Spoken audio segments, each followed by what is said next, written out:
Bienvenidos amigos, estamos en una nueva sesión de Eureka. El tema a tratar es magnitudes físicas.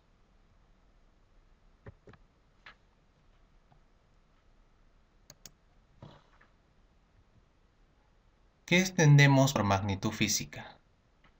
Magnitud es todo aquello susceptible de medición. Y entonces la pregunta que nos hacemos, ¿para qué sirven las magnitudes físicas? Bueno,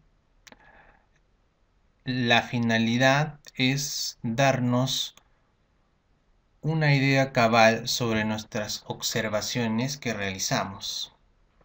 Es decir, la magnitud física nos provee de un valor numérico y una unidad.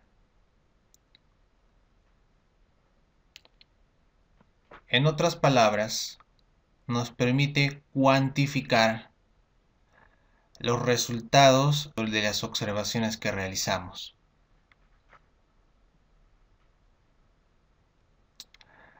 Ahora, las magnitudes se clasifican en dos, básicamente, por su origen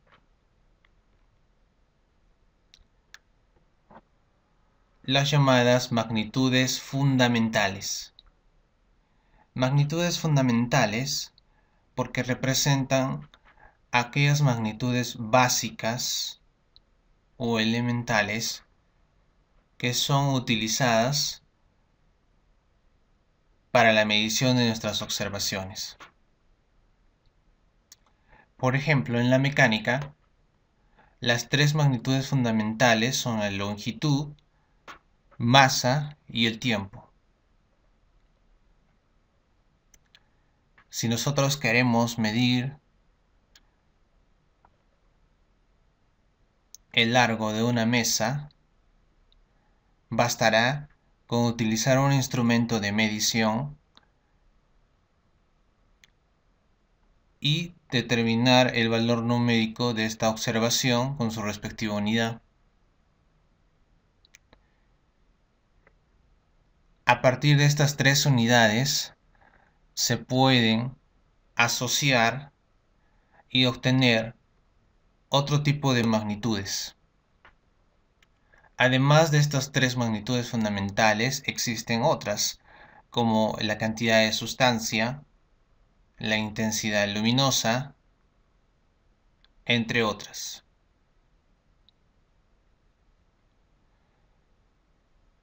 Y regresando al punto de que si yo asociara una o más magnitudes,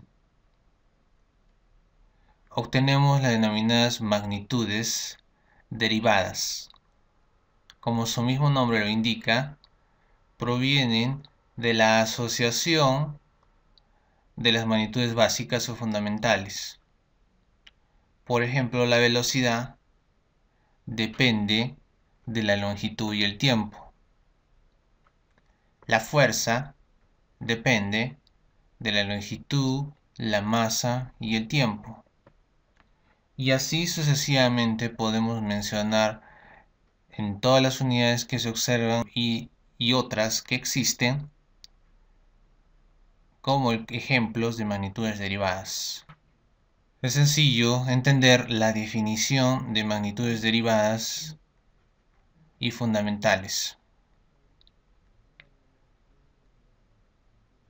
Regresando al punto de la clasificación, tenemos las magnitudes clasificadas por su naturaleza.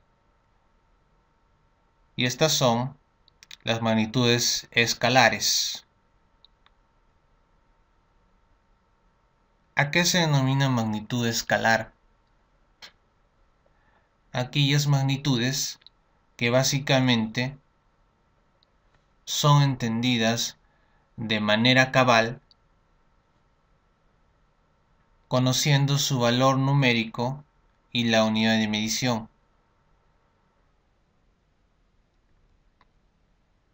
Por ejemplo, en el cubo que se muestra, nos indican las medidas de su largo, ancho y altura. Si calculamos el volumen de este cubo, que sería multiplicar esas tres dimensiones, obtendríamos un metro cúbico. 1 sería lo que representa el valor numérico y la unidad de medición sería el metro cúbico.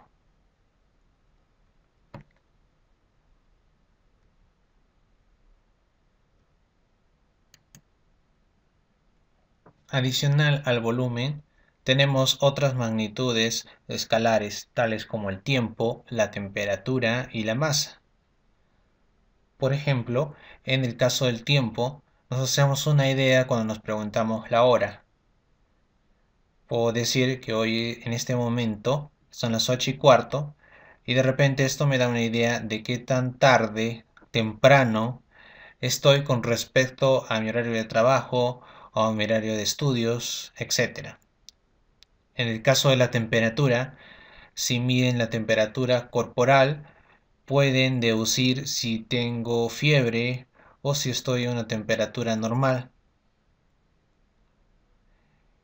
Y en el caso de la masa, que su unidad es el kilogramo, puedo compararlo con una unidad de referencia, ¿no? En este caso puedo pesar 70 kilos y a partir de ahí se puede deducir si estoy con sobrepeso o estoy por debajo del peso permitido.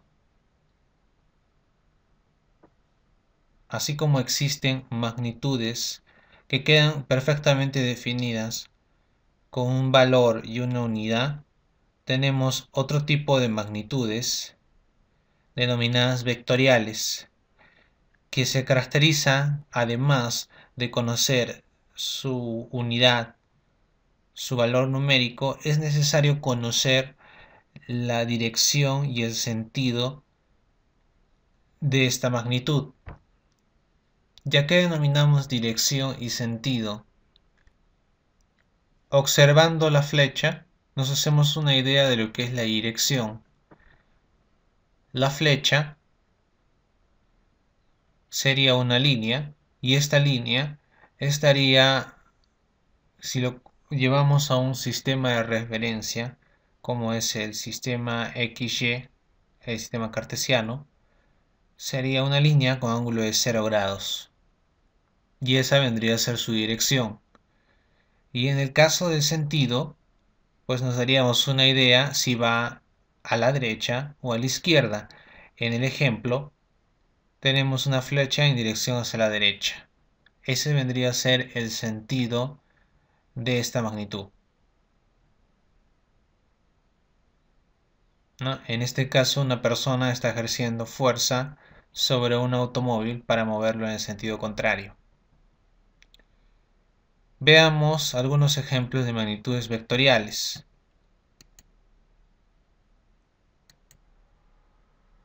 Ya hemos mencionado la fuerza, también existe lo que es el desplazamiento, ¿no? El hecho mismo de mover un objeto, ya ese objeto se mueve a una dirección y un sentido determinado. Otros ejemplos son la velocidad y la aceleración. Podemos suponer que un vehículo se mueve a una velocidad de 50 km por hora, así como la aceleración, que un buen ejemplo es la gravedad, ¿no? Básicamente un cuerpo soltado desde cierta altura sufre un efecto de aceleración de acuerdo a la definición de la mecánica clásica por efectos de la gravedad. O el simple hecho, regresando al ejercicio, al ejemplo del vehículo, de variar la velocidad, ya sea incrementándola, disminuyendo, también tenemos un efecto de lo que es la aceleración. Y se puede continuar con más ejemplos de otro tipo de magnitudes vectoriales que, adicionales de conocer su unidad, su valor numérico, es necesario también para definirlo perfectamente, conocer la dirección y el sentido. Finalmente, ese es el resumen y la clasificación de todo lo que es magnitudes físicas. Hasta una nueva sesión de Eureka.